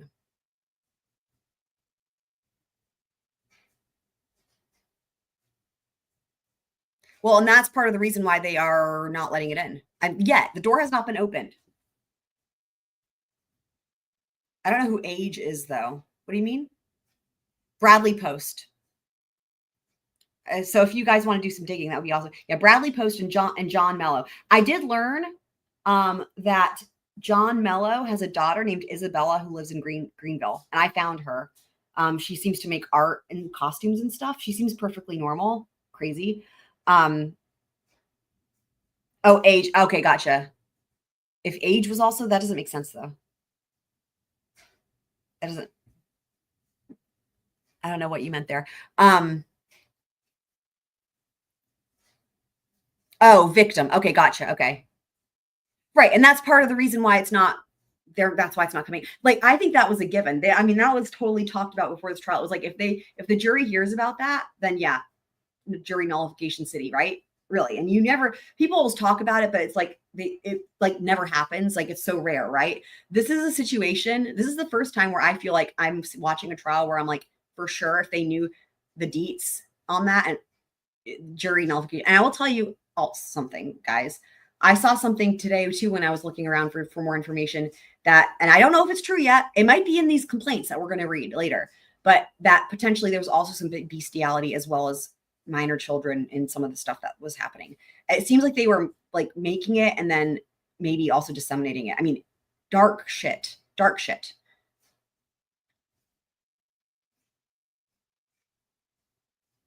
Oh, what language? That's cool.